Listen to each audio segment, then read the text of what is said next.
The chandelier light spilled across a sea of pressed suits and polished glass, the low hum of wealth filling every inch of the private dining room as waiters moved like shadows between tables, balancing trays worth more than a week's rent.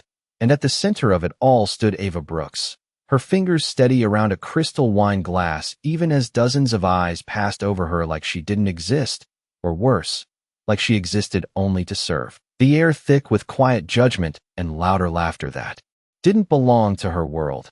And then it happened, a sharp voice cutting clean through the room. "Careful," Richard Coleman said without looking at her, his tone smooth but edged with something colder than the ice in his glass, "or you'll stain something you can't afford."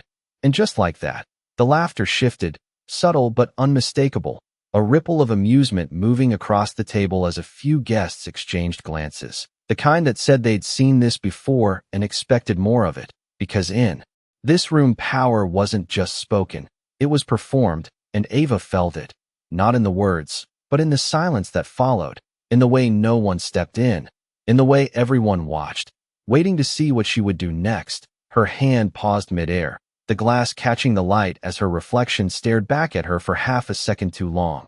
And somewhere beneath the noise, beneath the weight of eyes and expectation, her breath slowed, just enough to hold on to something steady, something unbreakable, while the room leaned in without even realizing it, drawn not by her uniform, not by her place, but by the quiet tension building in the space between who she was supposed to be and who she might actually be. And if you've ever felt that moment, when the whole world seems to decide your worth before you even speak, then stay with this story, because what happens next isn't what anyone in that room expected. And if this moment already has your attention, go ahead and hit subscribe. Turn on the notification bell so you don't miss what's coming, and tell me in the comments, what time is it where you're watching this? And are you in a city or somewhere quieter? Because right now, somewhere out there, someone else is feeling this exact same pressure, this exact same silence. And just like Ava, they're about to decide whether to stay invisible or change everything. The laughter did not last long, not because anyone chose to stop, but because Ava did not move. And that was the first thing that felt wrong to everyone watching.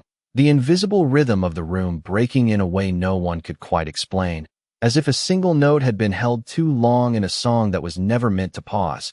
And in that stillness, her hand lowered slowly, deliberately, placing the glass onto the table with a soft, precise sound that cut cleaner than any response she could have given, her posture straight, shoulders steady, not defensive, not submissive, just present. And that alone shifted something subtle in the air, something that made a few people glance away before they realized they had been staring. Because Ava Brooks was not supposed to hold a moment like that. She was supposed to disappear inside it. And yet she stood there, her uniform crisp but worn at the edges, the faint crease near her sleeve a reminder of long shifts and longer nights, her eyes calm in a way that did not match the expectation placed on her. And for a brief second, the room forgot its script, forgot the easy assumption that power always spoke first and loudest. And Richard Coleman noticed it too, though he did not show it, his fingers tightening slightly around his glass as he finally looked at her directly, not through her, not past her, but at her, measuring something he had not expected to need to measure. While across the table a woman in a tailored black dress leaned closer to her companion and whispered something under her breath, the kind of quiet commentary that usually kept moments like this safely contained. But this one did not stay contained. It lingered, stretching just long enough to make the next move matter. And Ava felt it, the weight of choice pressing against the back of her thoughts, not as fear, but as memory, long mornings catching the first bus before sunrise, double shifts that left her feet aching past midnight, bills stacked neatly on a small kitchen counter that never seemed to shrink no matter how carefully she planned. And somewhere in that quiet inventory of survival was a different kind of strength, one that did not need permission to exist, one that did not shrink just because someone else expected it to. And as the room waited, whether they knew it or not, Ava did something almost imperceptible. She inhaled slowly, grounding herself in the present moment. The scent of polished wood and aged wine sharp in the air, the low hum of conversation returning in hesitant fragments around the edges. And then her gaze shifted, not back to Richard, not to the guests who had watched, but to the table itself, to the documents resting just beyond his reach, pages slightly misaligned. One corner lifted just enough to reveal a line of text that did not belong in a room built on confidence and certainty, and her eyes held there for a fraction longer than necessary, just long enough for instinct to whisper that something was off, something small but significant, the kind of detail most people would overlook because they believed they did not need to look that closely. But Ava had learned long ago that survival lived in details, in the things others ignored, and as her focus sharpened, the noise of the room seemed to dim again, not because it actually quieted, but because her mind moved somewhere else entirely, somewhere precise, attentive, and quietly unyielding, where every word mattered, every clause had weight, and every overlooked line had the power to change everything. Richard Coleman did not raise his voice again. He did not need to. The room had already aligned itself around him the way it always did, with subtle nods and half-smiles that reinforced his position without a single command spoken. And yet something in his expression had shifted, not enough for most to notice, but enough to slow his next movement as he reached for the documents on the table, his thumb brushing the top page as if to anchor himself back into control, while across from him a man in a navy suit cleared his throat and attempted to restart the conversation, mentioning numbers, projections, timelines that sounded confident but felt rehearsed, the kind of language that filled space without inviting scrutiny. And for a moment the room tried to move on, tried to reassemble its rhythm, but it did not quite settle, because Ava had not stepped away, she had not retreated into the background where she was expected to dissolve. Instead, she remained just within the edge of the table's orbit, close enough to hear, close enough to see, her attention fixed not on the people, but on the paper itself, on the slight misalignment that had caught her eye, on the faint indentation where a paragraph had been adjusted but not fully reconciled with the rest of the document.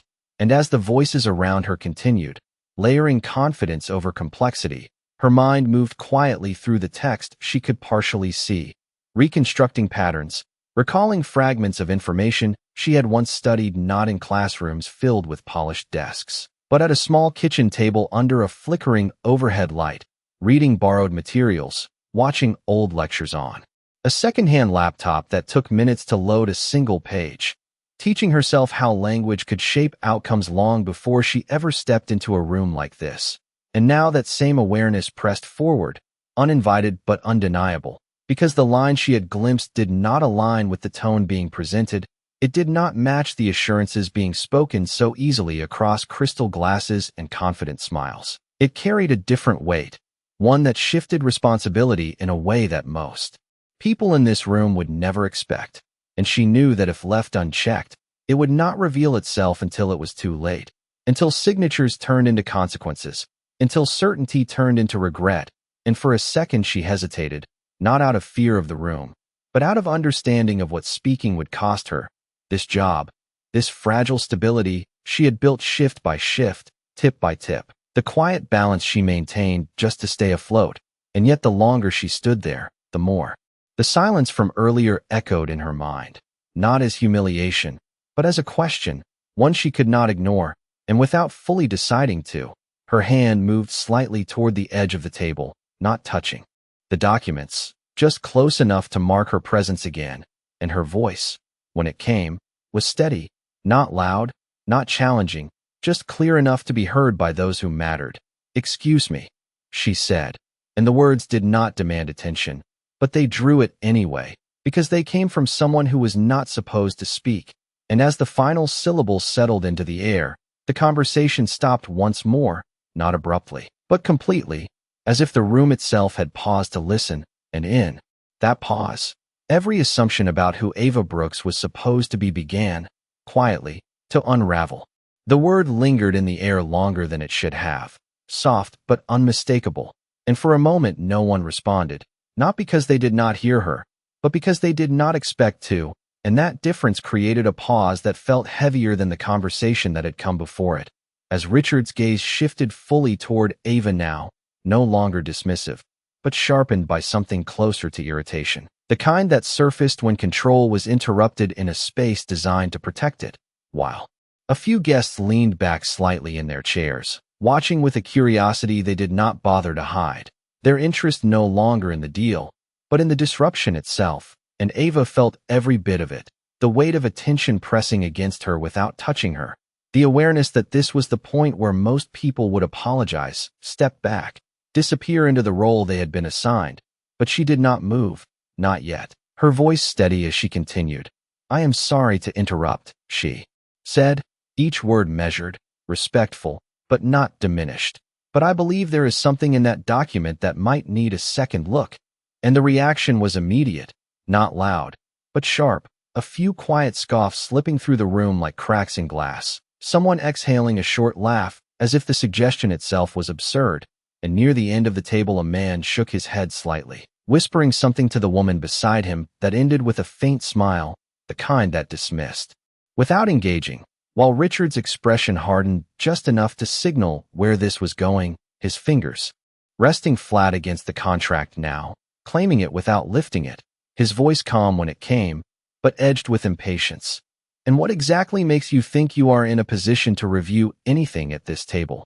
he asked, not raising his tone, but lowering it in a way that carried further, forcing the room to listen, and Ava did not answer immediately, not because she did not have one, but because she understood that this moment was not about proving herself, it was about whether she would stand behind what she had already seen. And for a fraction of a second, the memory of everything she could lose brushed against her again.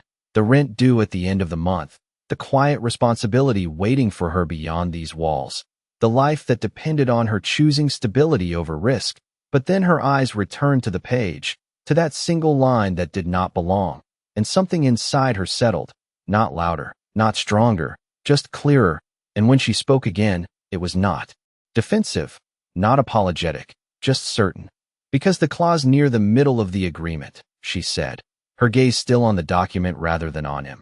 "It shifts full liability under conditions that are being described as standard, but they are not standard, not in the way they are written here." And this time the silence that followed was different, not dismissive, but uncertain, as if the room had not expected her to say anything specific, let alone something that could be checked. And a few heads turned toward the document instinctively, small movements, almost involuntary, while Richard did not move at all for a second, his stillness sharper now, more deliberate, and then slowly, without breaking eye contact with her, he lifted the top page and glanced down, not flipping through, just enough to confirm whether what she said held any weight at all, and in that single controlled motion, the balance in the room shifted again, not dramatically, not visibly, but enough for those paying attention to feel it, the quiet realization that this interruption was no longer just an inconvenience. It was a question, and no one in that room was entirely sure how it was going to be answered. No. One spoke at first, not because there was nothing to say, but because the room had shifted into something unfamiliar, a space where certainty no longer moved as quickly as it had just moments ago, and Richard's eyes scanned the page with measured precision, his confidence not gone, but now focused, narrowed into something quieter and more dangerous, while across the table the man in the navy suit leaned forward, attempting to reclaim the narrative with a light chuckle that did not quite land. "I assure you," he said, tapping the document with a polished finger, "everything here has been reviewed extensively." But his voice carried a faint edge now, one that betrayed the smallest hint of discomfort, and Ava did not respond to him. She did not need to, because the attention had already shifted back to Richard, and what he saw in that moment was not dramatic, not obvious, just a line, a carefully constructed sentence buried within legal phrasing that softened its impact while preserving its intent, a clause that redirected liability under conditions broad enough to be interpreted later, when it would matter most. And his jaw tightened almost imperceptibly as he read it again, slower this time, the room watching without breathing too loudly, as if any sound might interrupt the fragile clarity forming at the center of the table. And then came the reaction, not explosive, not loud, but sharp in its restraint, as Richard lowered the page slightly and looked toward the man who had just spoken, his expression no longer irritated, but controlled in a way that signaled something far more serious. "You said this was standard," he said, his tone even, but carrying weight that settled heavily across the room, and the man hesitated, just for a second. But in a room like this, a second was enough. "It is," he replied, though the confidence had thinned, stretched too tight over something that no longer held. And a quiet murmur began to ripple along the edges of the table, subtle shifts in posture, small glances exchanged between people who suddenly found the document far more interesting than they had just minutes ago, while Ava remained where she was, not stepping forward, not retreating, her role unchanged in appearance, but entirely different in impact. And for the first time since she had spoken, she felt the full weight of what she had set in motion, not as fear, but as consequence, because this was the point where things could turn against her just as easily as they could validate her, where the room could decide she had overstepped, where the thin line she had walked could disappear beneath her without warning. And yet she did not look away, her gaze steady on the table, on the truth that had already revealed itself whether anyone chose to acknowledge it or not.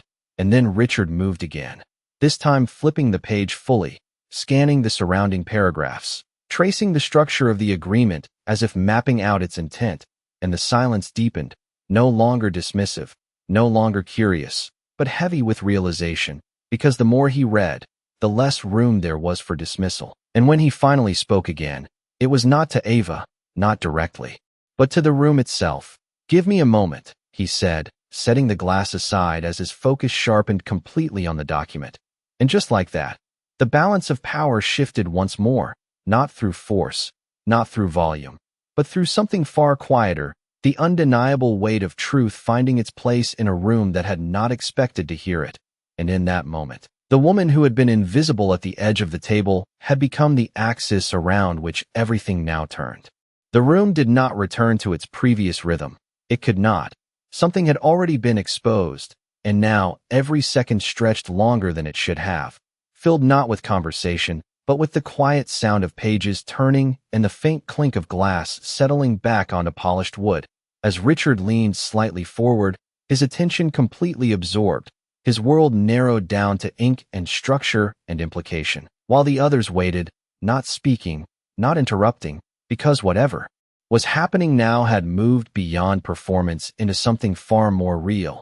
And Ava felt that shift not as pressure, but as distance, as if the noise of the room had stepped back just enough for her to hear her own breathing again, steady, controlled, grounding her in a moment that no longer belonged to the roles everyone had assigned. And she did not move closer, did not try to explain further. She simply stood where she was, hands relaxed at her sides, the faint scent of citrus cleaner still clinging to her sleeves, a quiet reminder of where she had come from and where she would return once this moment passed. Because she understood something most in that room did not. That truth did not need to be repeated to exist. It only needed space to be seen. And in that space, Richard's expression changed again, not dramatically, but enough, the subtle tightening around his eyes easing into something more deliberate, more aware, as he traced the clause one more time, then the paragraph before it, then the one after, connecting pieces that had been designed to look harmless in isolation but carried weight when placed together. And across the table the man in the navy suit shifted in his chair, adjusting his cuff as if the room had grown warmer, though no one else seemed to notice the temperature. His earlier confidence now replaced with a stillness that felt calculated, waiting for a response that had not yet come. And near the far end a woman set her glass down quietly, the soft tap echoing just enough to mark the silence without breaking it. And in that silence something else settled, something heavier than doubt, something closer to recognition, because what Ava had pointed out was no longer just a possibility. It was a reality unfolding line by line. And for the first time that evening, the power in the room was no longer defined by who spoke first or who spoke loudest, but by who understood what was actually happening. And as that realization spread, subtle but undeniable, Ava allowed herself one slow breath, her chest rising and falling beneath the simple fabric of her uniform, her gaze still calm, not searching for approval, not anticipating reaction, just present, in a way that required nothing from anyone else. And then Richard set the document down, not abruptly, but with intention, his fingers resting on top of it for a brief moment, as if sealing the conclusion he had reached. And when he finally leaned back in his chair, the movement was quiet, controlled, but it carried a weight that shifted every eye back toward him, the room holding its breath without realizing it, waiting for what would come next, because whatever he said now would define not just the deal, but everything that had just happened. And in that suspended moment, the silence itself spoke louder than anything that had been said before. Richard did not speak immediately, and that alone was enough to unsettle the room, because a man like him was not known for hesitation.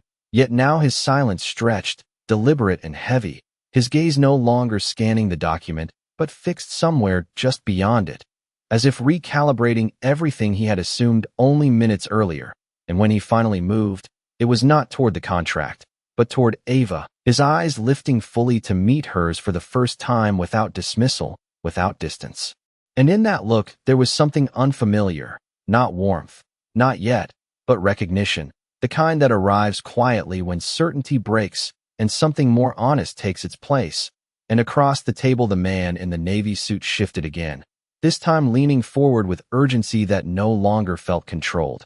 "If there is any concern," he began, his voice carefully measured but tighter than before, "we can clarify the language, adjust the phrasing, ensure that everything aligns with your expectations." But Richard raised a single hand, not abruptly, just enough to stop the words from continuing, and the interruption was calm, almost effortless, yet final.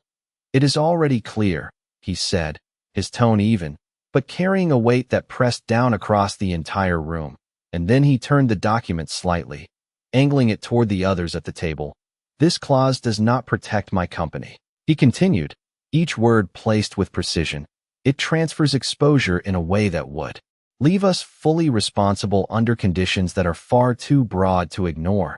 And a silence followed that was no longer uncertain, but definitive, as if the truth had been spoken aloud and could no longer be reshaped. And the man who had defended the agreement earlier opened his mouth to respond, then closed it again, the confidence that had once filled his posture now replaced with something quieter, something that did not quite know where to stand.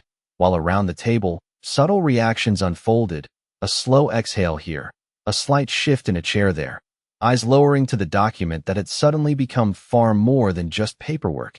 And through it all, Ava remained still, not stepping forward to claim anything, not drawing attention to herself, her presence steady but unassertive, as if she understood that the moment no longer belonged to her. It belonged to the truth she had uncovered, and Richard saw that too, though he did not comment on it, not directly. Instead, he reached for his glass, paused, and then set it back down without taking a sip, his focus returning to the table, to the people who had come expecting a simple conclusion and now found themselves facing something else entirely. "We will not be signing this tonight," he said finally, and the words landed without resistance, because there was nothing left to argue against, and yet the weight of them extended beyond the deal itself, settling into the space between him and Ava, into the earlier moment that had started all of this, the assumption, the dismissal, the quiet line he had drawn without thinking. And for a brief second, something in his expression shifted again, softer now, more reflective, as if he was seeing not just the document, but the person who had changed its outcome. And though he did not speak her name, did not offer acknowledgement in the way the room might expect, the silence that followed carried something far more powerful than words, the unmistakable realization that everything he had overlooked in that first moment had just become impossible to ignore. No one reached for their glass. No one resumed the conversation. The room remained suspended in that quiet aftermath where something irreversible had already taken place, and the weight of it settled slowly into every corner, into the polished wood, into the reflections dancing across untouched plates, into the subtle shift of posture from those who had once leaned back in comfort and now sat slightly forward, more aware, more cautious. And Richard remained still for a moment longer, his hand resting lightly on the edge of the table, as if grounding himself in a reality that had just changed shape. And then he turned, not toward the deal, not toward the others, but toward Ava, fully this time, without the distance that had defined his earlier glance. And there was no performance in the way he looked at her now, no attempt to reclaim control through tone or posture. Just a quiet acknowledgement forming beneath the surface, something unfamiliar but undeniable. And when he spoke, his voice was lower, steadier, stripped of the sharpness that had once carried it across the room. "What is your name?" he asked, not as a challenge, not as a formality, but as a question that mattered, and Ava did not hesitate. Her answer simple, clear, Ava Brooks. And the name seemed to settle differently in the room than anything else that had been said that evening. No longer just attached to a uniform, but to a presence that had altered the course of everything that followed. And Richard nodded once, almost to himself, as if marking the moment, and for a second it seemed like he might say more, something formal, something expected, but instead he paused, choosing his next words with care that had not been there before. "You were right," he said finally, and the sentence was not loud. It did not need to be, because its meaning carried far beyond its volume, and a subtle shift moved through the room again, not of tension this time, but of recognition, as if everyone present understood that something deeper than a business decision had just been acknowledged. And yet Ava did not step into that moment, did not absorb it or expand it. She simply inclined her head slightly, not in submission, not in triumph, but in quiet acceptance, as if she had never been waiting for validation to begin with. And that response, or lack of one, seemed to affect Richard more than anything else, his expression softening in a way that was almost imperceptible, but real, as if the absence of expectation had left space for something else to emerge, something closer to respect. And for the first time that evening, he leaned back not as a man in control, but as someone reconsidering what control actually meant, while around them, the others began to shift again, but differently now, not returning to the easy rhythm of before, but adjusting to a new awareness that lingered beneath every movement, every glance, every unspoken thought. And in that quiet transformation, Ava took a small step back, not out of retreat, but out of instinct, returning to the edge of the room, where she had begun, her role outwardly unchanged, yet entirely redefined. And as she turned slightly, preparing to continue her work, the faint sound of her footsteps on the polished floor carried through the silence, soft but certain, leaving behind a space that felt fuller than before, not because of what had been said, but because of what had finally been seen. The room did not erupt back into conversation. It exhaled slowly, like something unseen had been lifted, and the tension that once filled every corner now dissolved into a quieter awareness, one that lingered in the way people held their glasses, in the way they looked at the table a second longer than necessary, as if trying to remember exactly when everything had shifted. And Ava moved through that space without drawing attention, her steps measured, her presence calm, returning to the rhythm.